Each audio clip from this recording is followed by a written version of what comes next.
नवीन संसद भवन में आप सभी का हार्दिक स्वागत है। आज हम लोग 2 महीने बाद एकत्र हुए हैं। कई नवीन सदस्य उपचुनावों के माध्यम से निर्वाचित हुए हैं। महासचिव नए सदस्यों का शपथ ग्रहण अथवा प्रतिज्ञान कराएं। श्री आराध्य पाटिल, जो महाराष्ट्र के नागपुर संसदीय क्षेत्र से युवा संसद के सदस्य निर्वाचित हुए हैं, अब आप शपथ ग्रहण अथवा प्रतिज्ञान करेंगे। श्री आराध्य पाटिल।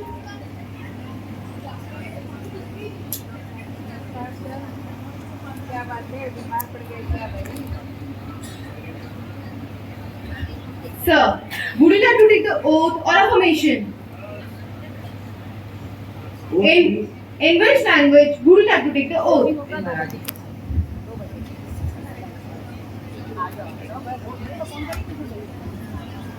मी श्री आराध्य पाटील, महाराष्ट्राच्या नागपूर निर्वाचन क्षेत्राच्या युवा संसद निर्वाचित झालेला सदस्य आहे। मी देवाची शपथ घेऊन सत्यनिष्ठेने प्रतिज्ञा करतो की मी देशाच्या विधिलिखित संविधानाप्रती आदर ठेवीन व देशाची एकता आणि प्रभुसत्ता राखून ठेवीन। त्याचप्रमाणे ज्या पदाला ग्रहण करणार आहे त्याच्या कर्तव्याला पूर्ण निष्ठेने निभावेन।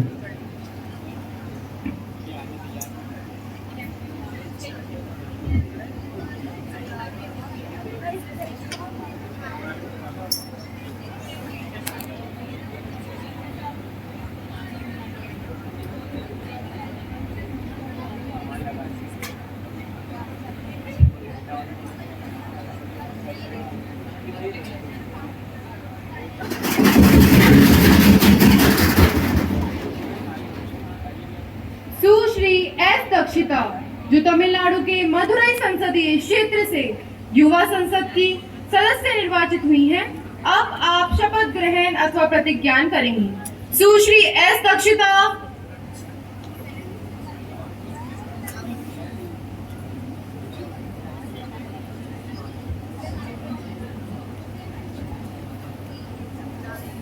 Madam, would you like to take the oath or affirmation? Oath, please.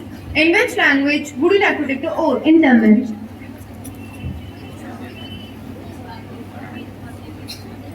மக்கள் மன்றத்தில் உறுப்பினராக தேர்ந்தெடுக்கப்பட்ட எஸ் தக்ஷிதா என்னும் நான் சட்டப்பூர்வமாக நிறுவப்பட்டுள்ள இந்திய அரசியல் அமைப்பின் உண்மையான நம்பிக்கையும் பற்றுதலும் கொண்டு இருப்பேன் என்றும் இந்திய நாட்டின் இறையாண்மையும் ஒருமைப்பாட்டையும் நிலைநிறுத்துவேன் என்றும் நான் மேற்கொள்ள இருக்கும் கடமையை நேர்மையுடன் நிறைவேற்றுவேன் என்றும் உளமாற உறுதி கூறுகிறேன்।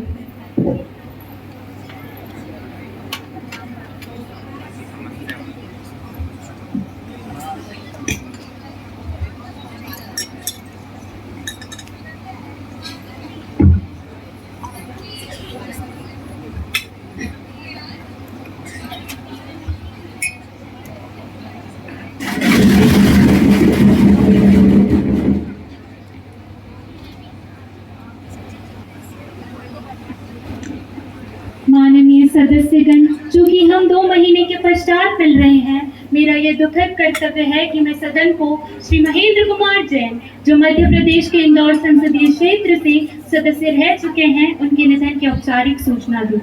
हृदय गति रुकने से श्री महेंद्र कुमार जैन ने इंदौर के अपोलो अस्पताल में 13 जुलाई 2024 को अंतिम सांस ली।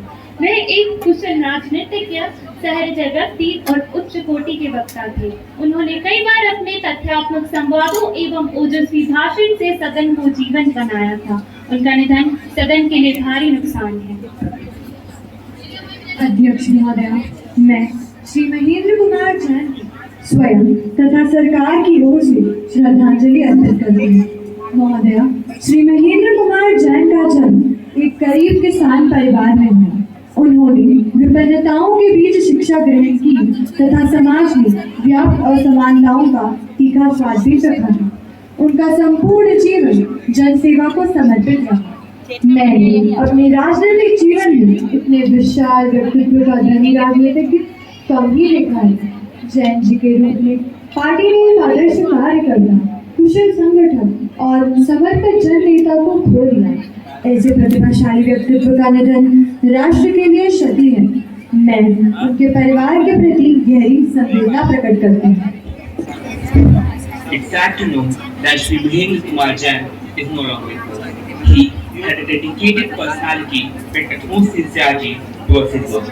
He was always on call for poor and needy. He was also associated with the establishment of various educational institutions and was always there for development of youth in our country. He was not a social worker just by profession. It was his passion. The lack of such an alert and fighting leader will always remain in the heart. I pay tribute to him on behalf of my party and pray to God for his family. May he soon rest in peace. Now the House may stand in silence to express our deep sorrow.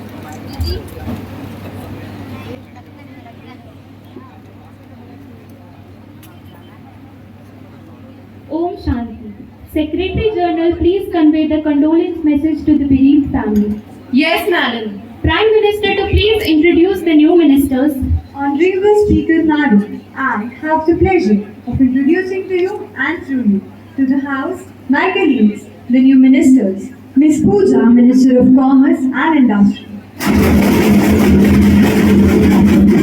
Ms. Hani Rathod, Minister of Law and Justice, Mr. Omkar, Tourism and Culture Minister. अब प्रश्नकाल शुरू होता है। प्रश्न संख्या 101 Shri B Ishan. Honorable Speaker Madam, will the Minister of Education be pleased to state that A. Whether the government has finalized the modalities for the establishment of PM3 schools across the country? If so, the details thereof. B.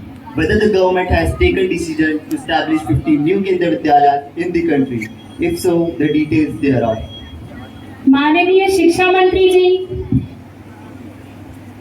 Honorable Speaker Madam, through you, I would like to convey to the House that A and B. The Cabinet has approved of a centrally sponsored scheme named Pradhan Mantri Schools for Rising India, PM Shri, on the 7th of September 2022. These schools are to showcase the implementation of the National Education Policy 2020 and emerge as exemplar schools over a period of time and also offer leadership to other schools in the neighborhood. They will provide leadership in their respective regions in providing high quality education in an equitable, inclusive and joyful school environment that takes care of the diverse background, multilingual needs and different academic abilities of the children and makes them active participants of their own learning process as per the vision of NEP 2020. Under the scheme, there is a provision of setting up of more than 14,500 PM Shri schools by strengthening existing schools from among schools managed by central government, state, union territory government or local bodies. C and D.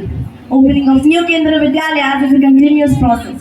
The proposal for opening of a new Kendra Vidyalaya will be considered only if recommended by ministries or department of government of India, state government or union territory administrations with commitment to provide requisite rent-free temporary building. The proposals are examined at various levels and are subject to approval of the competent authority as per extant rules and provisions. The detailed location list, state and union territory wise, has been made available on the official website of the Ministry of Education. Supplementary question Shri Rudras Tiwari. माननीय अध्यक्ष महोदया, क्या माननीय शिक्षा मंत्री जी यह बताने का कष्ट करेंगे कि पीएमसी विद्यालयों की क्या विशेषताएं हैं तथा सरकार द्वारा क्या विशिष्ट सुविधाएं दी जा रही है? माननीय शिक्षा मंत्री जी। माननीय अध्यक्ष महोदया, इन स्कूलों में अपनाई जाने वाली शिक्षण पद्धति अधिक अनुभवात्मक, समग्र, एकीकृत, खेल खिलौना आधारित, जिज्ञासा प्रेरित, खोज उन्मुख, चर्चा आधारित, शिक्षार्थी केंद्रित, लचीली एवं आनंददायक होगी। हर कक्षा के प्रत्येक बच्चे के सीखने के परिणामों पर विशेष बल होगा। सभी स्तरों पर मूल्यांकन वैचारिक समझ और वास्तविक जीवन स्थितियों में अनुप्रयोग पर आधारित होगा और यह क्षमता आधारित होगा। इन विद्यालयों में आधुनिक शिक्षण सुविधाएं, प्रयोगशालाएं, पुस्तकालय, खेल के मैदान एवं डिजिटल लर्निंग के साधन उपलब्ध हैं। ये सुविधाएं विद्यार्थियों के सर्वांगीण विकास में सहायक होती हैं। पीएम श्री केंद्र विद्यालयों में उच्च गुणवत्ता वाले और प्रशिक्षित शिक्षकों की नियुक्ति की जाती है जो विद्यार्थियों को उत्तम शिक्षा देने में सक्षम होते हैं। प्रश्न संख्या 102 सुश्री पल्लवी। अध्यक्ष महोदया, क्या माननीय वित्त मंत्री जी यह बताने की कृपा करेंगे कि बजट में शिक्षा के लिए कितना बजट आवंटन किया गया है और यह पिछले वर्ष की तुलना में कितना बढ़ा है? ख, सरकार ने बजट में स्वास्थ्य क्षेत्र के लिए क्या नई योजनाएं शुरू की हैं तथा ग, इस बजट में किसानों के लिए क्या विशेष प्रावधान किए गए हैं। माननीय वित्त मंत्री जी, माननीय अध्यक्ष महोदय, इस वर्ष के बजट में शिक्षा के लिए 1 लाख करोड़ रुपए का आवंटन किया गया है, जो पिछले वर्ष की तुलना में 10% अधिक है। इस वृद्धि का उद्देश्य राष्ट्रीय शिक्षा नीति के तहत गुणवत्ता शिक्षा को बढ़ावा देना और शिक्षा के बुनियादी ढांचे में सुधार करना है। ख, इस वर्ष के बजट में स्वास्थ्य क्षेत्र के लिए 75,000 करोड़ रुपए आवंटित किए गए हैं। इसके अलावा सरकार ने राष्ट्रीय डिजिटल स्वास्थ्य मिशन शुरू किया है, जिसके तहत सभी नागरिकों के लिए डिजिटल स्वास्थ्य कार्ड जारी किए जाएंगे, जिससे स्वास्थ्य सेवाओं की पहुंच में सुधार होगा। ग, इस वर्ष के बजट में किसानों के लिए 1.5 लाख करोड़ रुपए का आवंटन किया गया है, जिसमें प्रधानमंत्री किसान सम्मान निधि के तहत किसानों को दी जाने वाली वित्तीय सहायता जारी की गई है और कृषि अवसंरचना को मजबूत करने के लिए नए कोष की स्थापना की गई है। supplementary question, Shri Divya Pal. Honorable Speaker, Madam. Well, the Finance Minister, please be state that what steps have been taken in this budget to control inflation. माननीय वित्त मंत्री जी, Honorable Speaker, Madam, several measures have been implemented in this budget to control inflation. The key steps including ensuring aggregate activities to keep the prices of food items and fuel under control and increasing the DMS allowance. Additionally, necessary policy changes have been made to maintain economic growth. प्रश्न संख्या 103 सुश्री कुहू। The Minister of Home Affairs be pleased to state A. The year-wise number of terrorist attacks in Jammu and Kashmir and Ladakh during last year. B. The number of casualties in terror attacks of Jammu and Kashmir and Ladakh during last year. And C.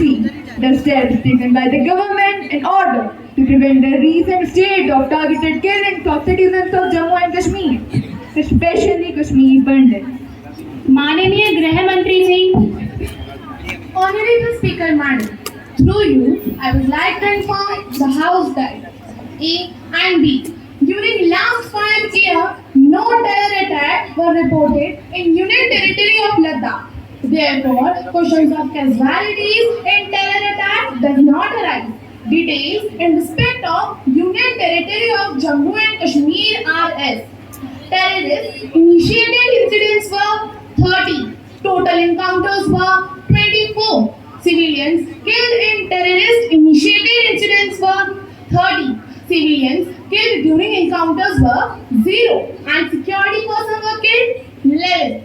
C. The government has a policy of zero tolerance against terrorism and security situation has improved significantly in Jammu and Kashmir. A robust security and intelligence grid is in place to thwart any attempt of terrorist attacks in Jammu and Kashmir. Further, steps taken by the government to prevent terrorist incidents and to safeguard the lives of civilians in the valleys include group security in the form of static guards, round-the-clock checking at Naka at strategic point, night patrolling and area domination, identification of vulnerable spots, security arrangement through appropriate deployment of police, army, CBFS and intensified cordon and search operations. no more supplementary questions. प्रश्न संख्या 104 सुश्री वंशिका। माननीय अध्यक्ष महोदय, क्या विदेश मंत्री ये बताने की कृपा करेंगे कि कब क्या केंद्र सरकार को विदेशों में भारतीय छात्रों के विरुद्ध हिंसा की बढ़ती घटनाओं की जानकारी है? कब? यदि हाँ, तो पिछले 5 वर्षों के दौरान देश में कितने भारतीय छात्रों की विदेशी विश्वविद्यालयों में मृत्यु हुई? और कब विदेशों में भारतीय छात्रों के विरुद्ध हिंसा की बढ़ती घटनाओं की जांच के लिए सरकार द्वारा क्या उपाय किए गए हैं और क्या उपाय किए जा रहे हैं? माननीय विदेश मंत्री जी,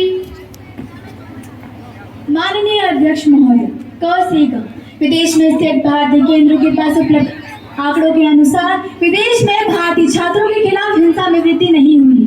पिछले 5 वर्षों के दौरान विदेशी विश्वविद्यालयों में पढ़ने वाले भारतीय छात्रों के साथ की कुल संख्या विदेश सूची अनुबंध क में संलग्न है। इसके अनुसार विदेशों में 2023 में कुल 633 छात्रों की मृत्यु हुई, जिसमें हिंसा के कारण मरने वाले भारतीय छात्रों की संख्या केवल 19 है। विदेश में भारतीय छात्रों को सुरक्षा एवं संरक्षण प्रदान करना भारत सरकार की सर्वोच्च प्राथमिकताओं में से एक है। विदेश में स्थित भारतीय केंद्र विदेशी विश्वविद्यालयों में पढ़ने वाले भारतीय छात्रों के साथ नियमित संपर्क बनाए रखते हैं। भारतीय केंद्र के प्रमुख और अन्य वरिष्ठ दूतावास अधिकारी भी भारतीय छात्रों और भारतीय छात्र संघों के साथ नियमित रूप से बातचीत करने के लिए अपने अपने अधिकार क्षेत्र के देशों के विश्वविद्यालयों और शैक्षणिक स्थानों का दौरा करते हैं। विदेश में भारतीय मिशन केंद्र उच्च शिक्षण के लिए विदेश जाने वाले भारतीय छात्रों को अपने यहाँ मदद पोर्टल पर पंजीकरण करने के लिए प्रोत्साहित करते हैं, ताकि उनकी शिकायतों तथा लंबित मुद्दों का समय पर तरीके से समाधान किया जा सके। छात्रों की शिकायतों का telephone call, walking, email, social media, 24/7 आपातकालीन हेल्पलाइन, मदद पोर्टल तथा ओपन हाउस के माध्यम से लगभग वास्तविक समय आधार पर समाधान किया जाता है। विदेश में भारतीय केंद्र द्वारा अप्रिय घटनाओं के मामलों को तुरंत मेजबान देश के संबंधित अधिकारियों के समक्ष उठाया जाता है, ताकि ये सुनिश्चित किया जा सके कि उनकी उचित जांच की जाए और अपराधी को दंडित किया जाए। आपात स्थिति या संकट की स्थिति के दौरान विदेश में भारतीय केंद्र संकटग्रस्त फंसे हुए भारतीय छात्रों को आश्रय, दवाइयाँ, भोजन प्रदान करती है और सक्रिय रूप से उनकी मदद करती है और जल्द से जल्द उनकी भारत वापसी निकासी सुनिश्चित। Supplementary question, Sushri Devika. Honorable Speaker Madam, will the Foreign Minister be pleased to state that the recent mission to safeguard Indian students in foreign countries? माननीय विदेश मंत्री जी। Honorable Speaker Madam, recently through the Vande Bharat mission Operation Ganga in Ukraine and Operation Ajay in Israel, Indian students stranded in various countries around the world were brought back to India. Many Indian students were also repatriated for Bangladesh by our High Commissioner. प्रश्न संख्या 105, सुश्री उन्नति। Honorable Speaker Madam, will the Minister of Skill Development and Entrepreneurship be pleased to state A. whether the government has formulated any scheme for the skill development of the youth, especially those belonging to the tribal area in the country? B. If so, the details thereof. C. whether the government has organized any training program so far under the scheme in the tribal area of Baitul district of Madhya Pradesh. D. If so, the number of youth trained. And E. details of the skill development centers started or likely to be started in Madhya Pradesh, especially in Baitul district. Honorable Skill and Development Minister, please. Honorable Madam, A to E information is being collected and we will lay it on the table of the House. No more supplementary questions, please. Now the question hour is over. अब शून्यकाल शुरू होता है। सुश्री निधि। माननीय अध्यक्ष महोदय, मैं आपके माध्यम से एक बहुत ही हृदय विदारक घटना की ओर सदन का ध्यान आकर्षित करना चाहूंगी। दिन शनिवार तारीख 27 जुलाई 2024, जगह ओल्ड राजेंद्र नगर की बेसमेंट लाइब्रेरी, जहां नाले के पानी भर जाने से पूरा का पूरा बेसमेंट जलमग्न होने के कारण 3 छात्रों ने अपनी जान गंवाई। अध्यक्ष महोदय, ये छात्र तेलंगाना, उत्तर प्रदेश और केरल से आए थे। महोदय, ये वो छात्र नहीं थे जो पुणे में अपने पिताजी की महंगी और फैंसी कार चला रहे। ये वो छात्र थे जो दिल्ली IAS की तैयारी करने, अपना भविष्य उज्जवल करने आए थे। एक सपना लेकर आए थे कि हम इस देश के प्रशासन में बदलाव लाएंगे, हम भ्रष्टाचार खत्म करेंगे, हम अपनी गली, शहर और गांव की स्थिति में सुधार करेंगे। लेकिन मुझे बहुत दुख के साथ कहना पड़ रहा है कि दिल्ली सरकार की आपराधिक लापरवाही के कारण इन छात्रों ने अपनी जान गंवा दी। कृपया सदन की गरिमा बनाए रखें। अध्यक्ष महोदय, पिछले 2 सालों से नगर निगम यानी NCD दिल्ली जल बोर्ड ड्रेनेज की सफाई दिल्ली सरकार के नियंत्रण, लेकिन इन्होंने ना कोई अपग्रेडेशन करवाया और ना नालों की डिसेंडिंग करवाई।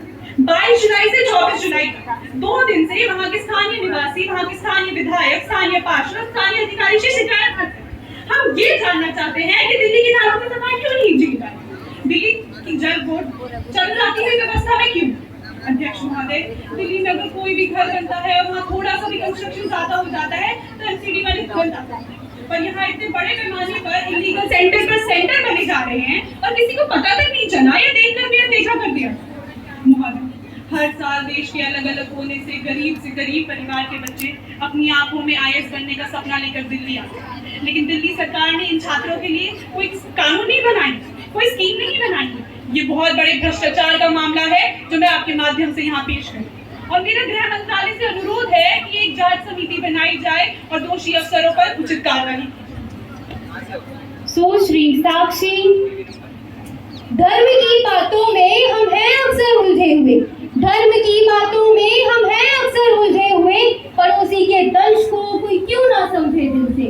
हुकूमत की चुप्पी ने उठाए लाखों सवाल है, हुकूमत की चुप्पी ने उठाए लाखों सवाल है। क्या यह सच है कि दर्द से हम बिल्कुल अनजान है, दर्द से हम बिल्कुल अनजान है।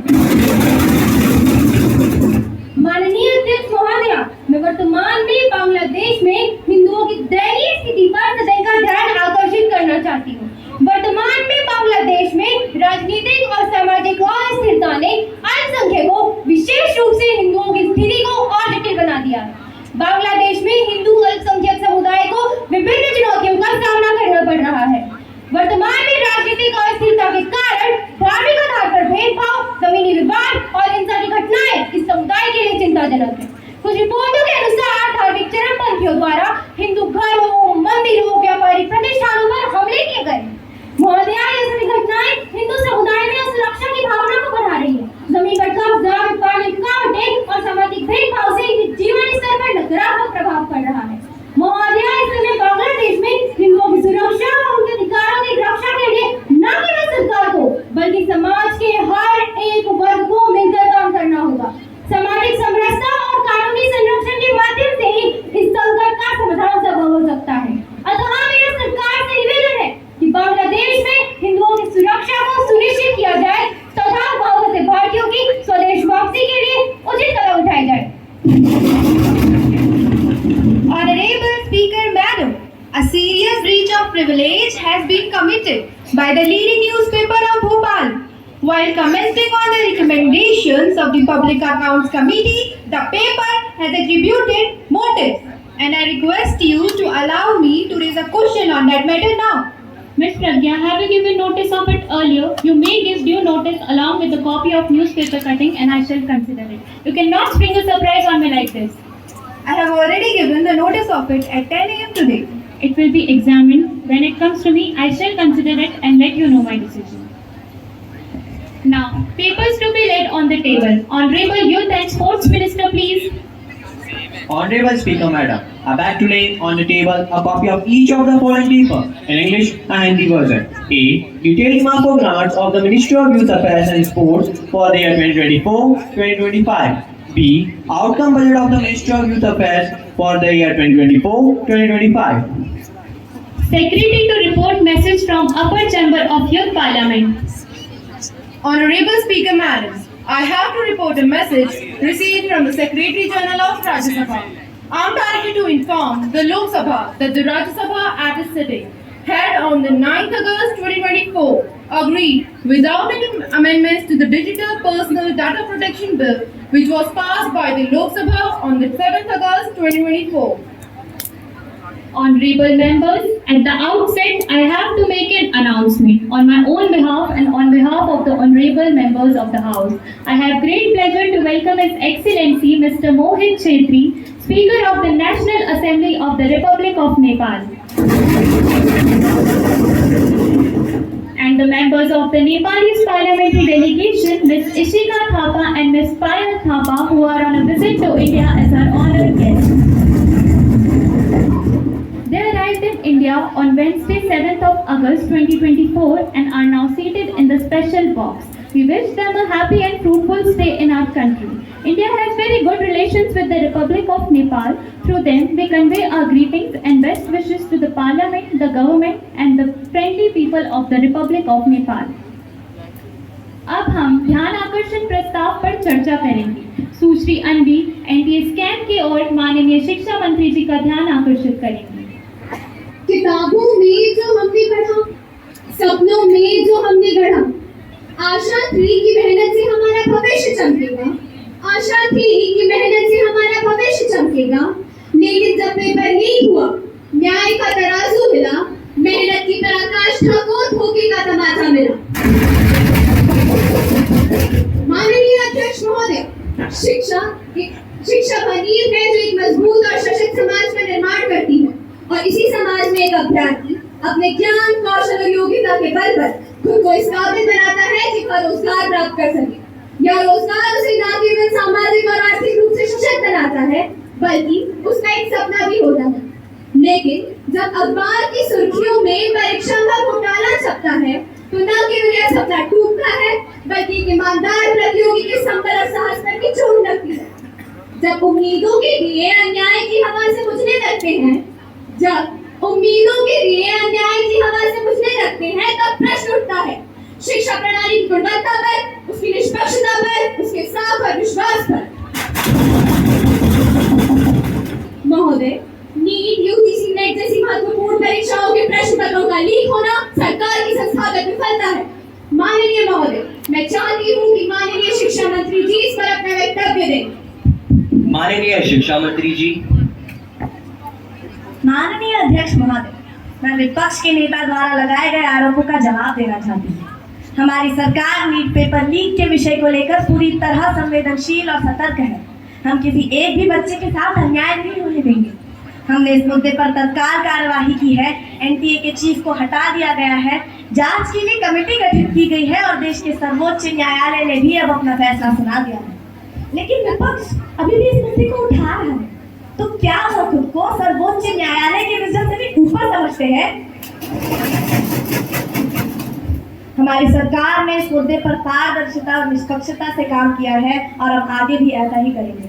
मैं विपक्ष से अपील करती हूँ कि वह राजनीति से ऊपर उठकर इस मुद्दे पर सहयोग करे और हमारी सरकार के प्रयासों को स्वीकार करे। एनटीए ने जेईई और अन्य प्रतियोगी परीक्षाओं का सफलतापूर्वक आयोजन किया है, जो इसकी क्षमता और निष्पक्षता को दर्शाता है। हमारी सरकार ने नौजवानों के हित में काम किया है और आगे भी करती रहेगी। हम शिक्षा प्रणाली को और मजबूत बनाने के लिए प्रतिबद्ध हैं। सुश्री महिमा। माननीय अध्यक्ष महोदय, मेरे राज्य उत्तर प्रदेश में जितनी भी परीक्षाएं हुई, सभी के पेपर लीक हुए हैं। हाल ही में आयोजित देश की सबसे प्रतिष्ठित परीक्षा नीट का पेपर भी लीक हो गया। आखिरकार पेपर लीक क्यों हो रहे हैं? सच्चाई यह है कि ये सरकार देश के नौजवानों का भविष्य नहीं बनने देना चाहती है। जनता चाहती है कि ये सरकार हर समस्या के लिए बीते कल को जिम्मेदार ठहराने के बहाने छोड़े और आने वाले कल की बात करे। सरकार परीक्षाओं के पेपर लीक न होने की गारंटी कब लेगी? अगर हमारी संस्थाएं निष्पक्ष होगी तो हमारा लोकतंत्र न केवल स्वस्थ बल्कि और मजबूत दिखाई देगा। सुश्री मानसी। शाम तक सुबह की नजरों से उतर जाते हैं, शाम तक सुबह की नजरों से उतर जाते हैं, इतने समझौतों पर जीते हैं कि ज़मीर भी मर जाते हैं, कि ज़मीर भी मर जाते हैं। माननीय अध्यक्ष महोदया, पेपर लीक होने की 3 मुख्य वजह है। बिका हुआ सरकारी तंत्र, निजी प्रिंटिंग प्रेस और भ्रष्टाचार का अड्डा बन चुके अधीनस्थ सेवा चयन आयोग। नीट प्रोफेशनल एग्जाम को सरकार ने कमर्शियल एग्जाम में बदल दिया है। 7 सालों में 70 बार पेपर लीक हुआ है या इंस्टीट्यूशनल फेलियर है। छात्र अपनी परीक्षा की तैयारी करने के लिए सालों साल लगा देते हैं। उनका परिवार आर्थिक और भावनात्मक रूप से उनका समर्थन करता है।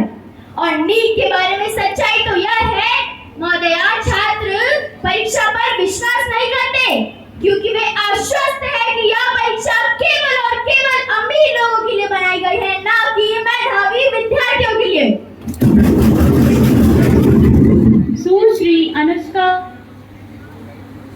माननीय अध्यक्ष महोदया, एनटीए जिसे नेशनल टेस्टिंग एजेंसी का नाम देकर जिसका गठन किया गया था कि वह युवाओं के भविष्य के लिए कुछ कारगर कदम उठाएगी, पारदर्शिता से परीक्षा कराएगी, आज उसी एनटीए का full form no trust anymore हो गया है। कोई भी विद्यार्थी आज इस एनटीए पर विश्वास नहीं कर रहा। मुझे पता है कि क्या पीड़ा होती है जब सालों की आपकी मेहनत पर पानी फिर जाए क्योंकि एक एग्जामिनेशन का एक पेपर लीक हो जाता है। तब से दिल नहीं टूटता महोदया, तब से दिल नहीं टूटता। एक विद्यार्थी, एक इंसान पूरा टूट जाता है, उसका मनोबल टूट जाता है। आज उस मनोबल को हम सबको मिलकर मजबूत करने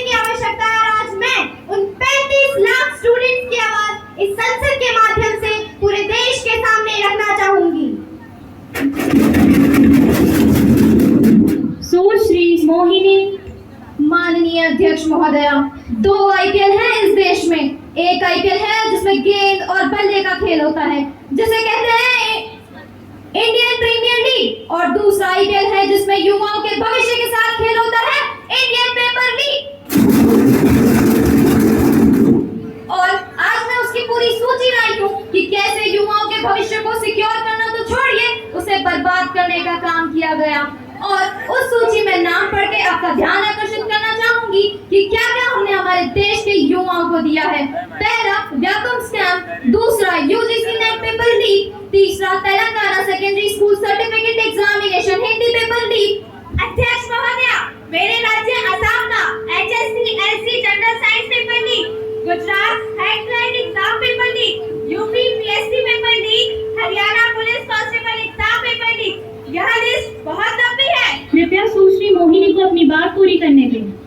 और तो और अध्यक्ष महोदया, इस साल नीट 2024 का पेपर भी लीक। मैं सरकार से पूछना चाहूंगी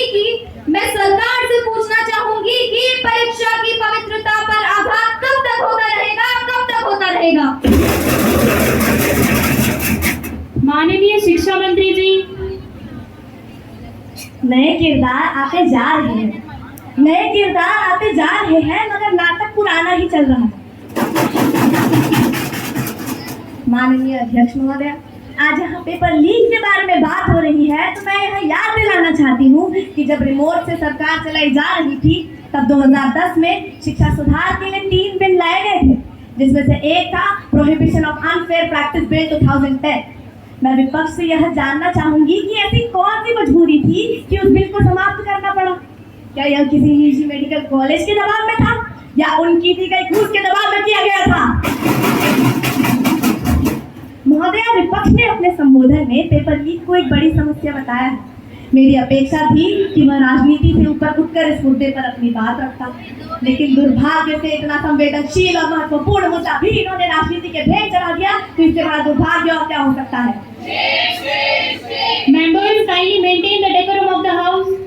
मैं मेरे देश के नौजवानों को आश्वस्त करती हूँ कि आपको धोखा देने वालों को यह सरकार छोड़ेगी नहीं। मुझे खेद है कि इस प्रकरण से विद्यार्थियों के दाखिले में विलंब हुआ। महोदया, यदि खेद व्यक्त करने से काम चल जाता तो हम भी आपके साथ खेद व्यक्त कर लेते।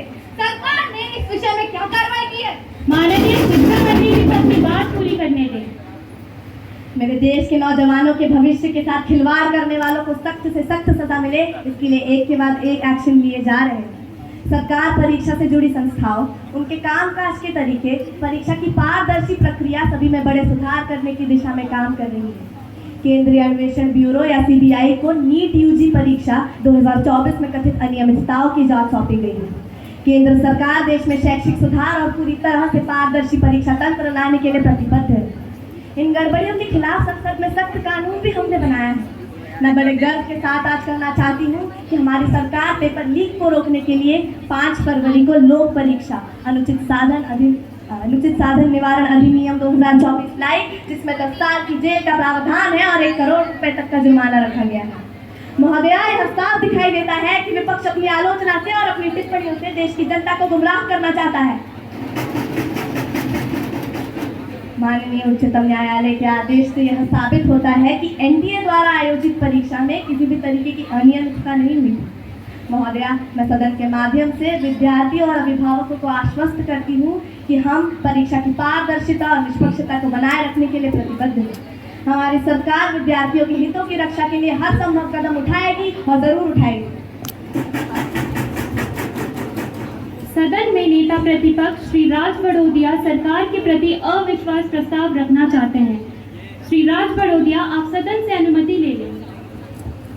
माननीय अध्यक्ष महोदया, माननीय सदस्यगण, मैं सदन में सरकार के खिलाफ अविश्वास प्रस्ताव रखने की अनुमति चाहता हूँ। जो सदस्य इस प्रस्ताव के पक्ष में है वे कृपया अपने हाथ उठाएं। सदन की कुल सदस्य संख्या का 10% से अधिक भाग इस प्रस्ताव के पक्ष में है, अतः अविश्वास प्रस्ताव रखने की अनुमति दी जाती है। श्री राज बड़ोदिया। कहाँ तो तय था चिरागा हर एक घर के लिए, कहाँ तो तय था चिरागा हर एक घर के लिए, कहाँ चिराग मैसर नहीं शहर के लिए। माननीय अध्यक्ष महोदया, यह अविश्वास प्रस्ताव लाते समय विपक्ष को कोई प्रसन्नता नहीं हो रही, परंतु जब देश के हालात बदहाली की स्थिति में पहुंच रहे हो, महंगाई चरम पर हो, सीमा पार से घुसपैठ पर लगाम न हो पा रही हो, देश भर के किसानों को आत्महत्या के लिए मजबूर होना पड़ रहा हो, कृषि उत्पादन में गिरावट दर्ज हो रही हो, तो ऐसे में देश की व्यवस्था चलाने वाले इन सफेद पोत जन नेताओं को सत्ता का सुख भोगते हुए देश की जनता नहीं देखना चाहती। अध्यक्ष महोदय, किसी भी सरकार का मूल्यांकन 5 बिंदुओं पर किया जाता है। पहला राष्ट्र सुरक्षा, दूसरा आर्थिक विकास, तीसरा सांप्रदायिक सद्भाव, चौथा संस्थानों की स्वायत्तता और पांचवा स्वार्थ। ये बहुत दुर्भाग्यपूर्ण है कि यह सरकार इन 5 बिंदुओं पर पिछले 5 वर्षों में पूरी तरह विफल रही है। अध्यक्ष महोदय, इस अविश्वास प्रस्ताव के माध्यम से हम सरकार को कुंभकर्ण नींद से जगाना चाहते हैं और यह भी बताना चाहते हैं कि जिस बात पर सत्ता पाएगी अब उसे पूरा करना होगा, वरना देश की जनता अपना धैर्य खो देगी। अध्यक्ष महोदय, यह सरकार ईडी और सीबीआई जैसी स्वायत्त संस्थाओं का इस्तेमाल अनुचित और गैर कानूनी तरीकों से कर रही है, जो विपक्षी राजनीतिक दलों और नेताओं के खिलाफ प्रतिशोध की भावना से झूठे मामले दर्ज करके उन्हें डराने व धमकाने का काम कर रही है, ताकि विपक्ष कमजोर पड़ जाए। अध्यक्ष महोदय, इस सरकार में ऐसी अनेक नाकामियां हैं जिनकी सूची बहुत लंबी है, जिससे न तो आम आदमी खुश है न किसान। अध्यक्ष महोदय, ऐसी सरकार को पद पर रहने का कोई नैतिक हक नहीं, इसे तो असफलता स्वीकार करते हुए स्वयं इस्तीफा दे देना चाहिए।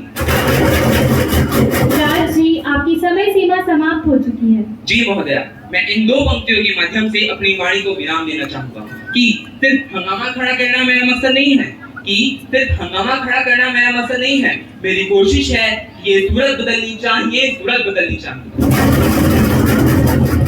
सुश्री आहना। माननीय अध्यक्ष महोदय, बढ़ती हुई महंगाई और घटती हुई कमाई को देखकर मुझे आधार कार्ड की नहीं बल्कि उधार कार्ड की जरूरत महसूस हो रही है। महोदय, मैं सरकार के खिलाफ अविश्वास प्रस्ताव के समर्थन में बोलने के लिए खड़ी हूँ, क्योंकि सरकार महंगाई में नहीं बोलती, इकोनॉमिक ग्रोथ के आंकड़े तो बोलती है लेकिन पर कैपिटा इनकम पर नहीं बोलती। अर्थव्यवस्था जब 5वें पायदान पे पहुंचती तो भी पर कैपिटा इनकम में देश 141वीं रैंक पर रहता है। क्या देश की संपत्ति चुनिंदा पूंजीपतियों के हाथ में सिमटती जा रही है? महोदय, आजादी के बाद जिन चीजों में बेतहाशा वृद्धि हुई है वह नेता, भ्रष्टाचार और महंगाई। कल तेल का प्रसाद ऊंचा हुआ तो दाल दूध खिलाने लगे, कभी चावल और प्याज की आबकारी तो कभी चीनी से खाने लगे। तात्पर्य यह है कि महंगाई सर्वव्यापी हो गई। ये महंगाई महारानी की कृपा है जो आज कारखानों में हड़ताल है तो कल विद्यालयों में, परसों विश्वविद्यालय इसकी चपेट में है, परसों सचिवालय और अस्पताल में काम करते। सर्वत्र यही सुनाई पड़ता है, इनकलाब जिंदाबाद, हमारी मांगें पूरी हो चाहे जो मजबूरी हो। आज महंगाई चरम पर ये सरकार फास्टेस्ट ग्रोइंग इकोनॉमी की बातें करने में लगी हुई है। इस सरकार ने गरीबों के साथ विश्वासघात करा है। अतः हम इस सरकार से कहना चाहूंगी कि जनता की आंखों में आंखें डाल के करीब से पूछो, महंगाई जान कैसे लेती है। किसी गरीब से पूछो। माननीय सड़क एवं परिवहन मंत्री जी, हमारे कर्तव्यों से तो हम परिचित हैं, देश के नाम पर तो हमारा सर्वस्व अर्पित है। सरकार की टांग खींचना अब बंद करो, हम जनहित के लिए पूरी तरह से समर्पित हैं। Honorable Speaker Madam, the points made by the honorable members had a great significance, but only in the past, because today every crisis and every adversity has changed into a reform and an opportunity. Because of this, today we are living in high growth and low inflation. जब पिछली सरकार थी तब कई शब्द बोले जाते थे, उन शब्दों में क्या बदलाव हुआ है यह मैं आपको बताना चाहूंगी। आज से 5 साल पहले तक लोग कहते थे बिजली आएगी, अब बिजली आ रही है। पहले कहते थे गैस कनेक्शन मिलेंगे, अब करोड़ों लोगों को मुफ्त में गैस कनेक्शन। पहले कहते थे गांव-गांव में सड़कों का निर्माण कराएंगे, आज हर गांव में शानदार सड़कों का निर्माण। सरकार ने जनता को कई झूठे सपने दिखाए थे जो कभी पूरे नहीं किए, पर हमारी सरकार ने उन सपनों को साकार करने का काम किया है। श्री ऋषिराज, कोई बताए इस सुई सरकार को जगाए कैसे, कोई बताए इस सुई सरकार को जगाए कैसे, बेरोजगारी के दानों से खुद को युवा बचाए कैसे, खुद को युवा बचाए कैसे। माननीय अध्यक्ष महोदय, में अत्यंत महत्वपूर्ण मुद्दे पे सरकार की असफलता की ओर ध्यान दिलाना चाहता हूँ। महोदय, सभी जानते हैं कि जिस देश की जनसंख्या में युवा की जनसंख्या ज्यादा होगी वो देश तरक्की के रास्ते पर आगे बढ़ेगा, परंतु हमारे देश में युवा आज की तारीख में बेरोजगारी से परेशान है। माननीय अध्यक्ष महोदय, देश पिछले 5 साल से फिल्म देखने का इंतजार कर रहा है, लेकिन ये सरकार ने पूरे 5 साल फिल्म के ट्रेलर दिखाने में निकाल दिए। महोदय, सभी की ख्वाहिश है कि हर हाथ को काम मिले, हर हाथ को तरक्की मिले, लेकिन क्या सिर्फ भाषणों से ऐसा हो पाएगा? चुनाव के पहले भी भाषण, सरकार आने के बाद भी भाषण। सरकार ने प्रतिवर्ष 2 करोड़ रोजगार प्रदान करने के वादे को पूरा नहीं किया। अग्निवीर जैसी योजना सरकार लेकर तो आती है, पर उसमें कुछ स्पष्टता नहीं है। बेरोजगारी सबसे बड़ा मुद्दा है। सरकार बड़े बड़े वादे तो करती है, पर उन वादों पर अमल नहीं करती। महोदय, सरकार युवा को रोजगार दिलाने में पूरी तरह से असफल रही है, अतः इसे पद पर बने रहने का कोई अधिकार नहीं है, इसे तुरंत इस्तीफा दे देना चाहिए। महोदय, मैं अंत में इतना ही कहना चाहूंगा कि बेरोजगारी का दर्द सिर्फ पढ़ा लिखा युवा ही जानता है। बेरोजगारी का दर्द सिर्फ पढ़ा लिखा युवा ही जानता है, जब वो खर्च के लिए अपने पिता से पैसे मांगता है, अपने पिता से पैसे मांगता है। माननीय श्रम एवं रोजगार मंत्री जी। Honorable Speaker, Madam, the allegations being made by my opposition colleagues are baseless. The youth they are talking about has brought us to this threshold of power, and we have fulfilled the promises made to them. In 5 years, our government has carved out a niche in the hearts of people through its work. Employment generation coupled with increasing employability is the priority of government. Accordingly, the government has taken various steps to generate productive employment in the country. Digital India, Make in India, Pradhan Mantri Kaushal Vikas Yojana, Pandit Deen Dayal Upadhyay Gramin Kaushal Yojana, Atmanirbhar Rozgar Yojana, etc. are the flagship programs of government to generate productive employment opportunities. With regard to employment, I would like to tell you that our vision is to transform our youth from job seekers to job creators. We started promoting startup culture from the year 2016. With the effort of our government, India has emerged as the 3rd largest startup hub in the world. We have increased the employability of 1.37 crore youth by imparting them skill training. सुश्री यशोदा सैनी।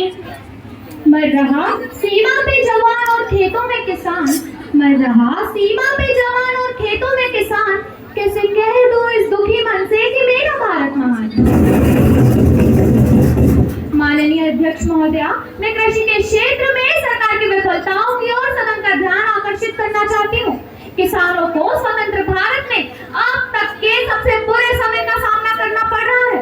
सरकार ने कहा था वह किसानों को minimum support price MSP मुहैया करवाएगी, जो कि अभी तक मूर्त रूप नहीं ले पाया है।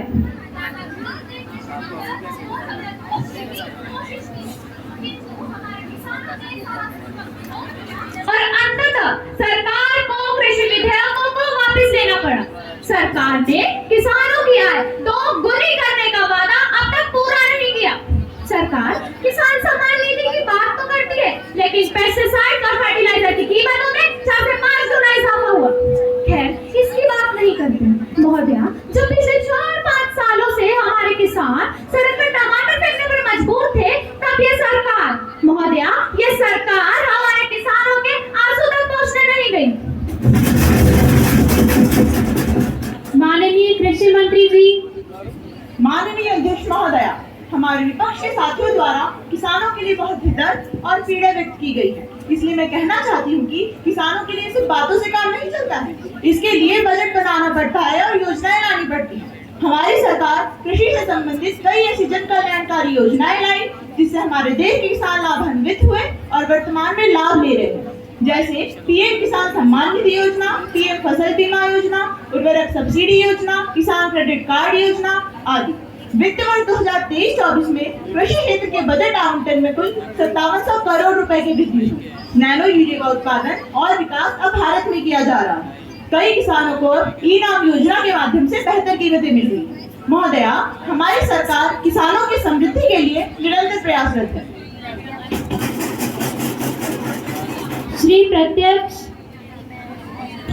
टूटा हुआ लश्कर का भरम देख रहे हैं, टूटा हुआ लश्कर का भरम देख रहे हैं और जिले इलाही के करम देख रहे हैं। ताकत का नशा अक्ल पर हावी है तुम्हारी, ताकत का नशा अक्ल पर हावी है तुम्हारी, तुम देख न पाओगे जो हम देख रहे हैं। अध्यक्ष महोदया, अपने शीर्ष नेतृत्व पेटे सरकार के सांसद और मंत्री कह रहे हैं कि महंगाई कम हो रही है। अरे संसद की कैंटीन से बाहर निकलकर एक चाय का कप खरीदिए, तब पता चलेगा कि महंगाई कम हो रही है या महंगाई बढ़ रही है। एक तरफ इस बजट में प्रधानमंत्री आवास योजना के तहत 3 करोड़ अतिरिक्त मकान देने की घोषणा है और दूसरी तरफ लखनऊ है जहां 1280 मकान है जिन्हें रिवर फ्रंट बनाने के नाम पर से बुलडोजर से जमीन दोस्त कर दिया गया है। यह बजट बैसाखी पर टिकी हुई सरकार का कुर्सी बचाओ बजट है। इस बजट में राज्यों के साथ, किसानों के साथ, नौजवानों के साथ, महिलाओं के साथ और देश के मिडिल क्लास के साथ अन्याय हुआ है।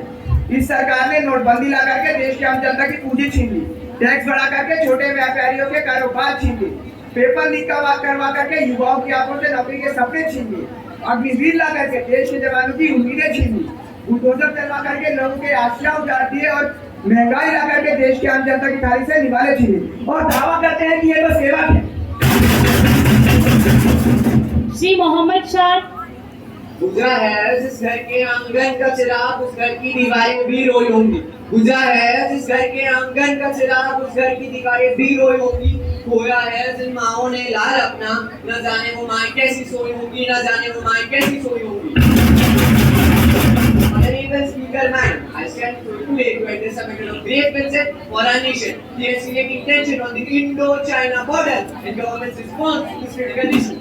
The Indo-China border situation has been a long-standing challenge, and it is our duty as representative of the people to ensure that our government handles it with utmost seriousness and responsibility. However, it is with regret we must acknowledge the failure of this current government in effectively managing this crisis. The lack of transparency and communication from the government has left the nation in the dark regarding the true extent of the situation. Therefore, I do vote of no confidence in the current government handling. It is time for us to demand accountability, transparency, and a stronger, more effective strategy to protect our sovereignty and national security. माननीय रक्षा मंत्री जी, I raise today to present a perspective in favor of the government in the face of the ongoing tension on the Indo-China border. While this is indeed a challenging and complex issue, it is important to acknowledge the government's efforts and commitment to safeguard our nation's interests. There are a slew of mechanisms between India and China, such as border personal meetings between local commanders, flag meetings, etc. Besides, special representative talks are also held at the diplomatic level, generally at the NSA levels, in order to sort out the national interest.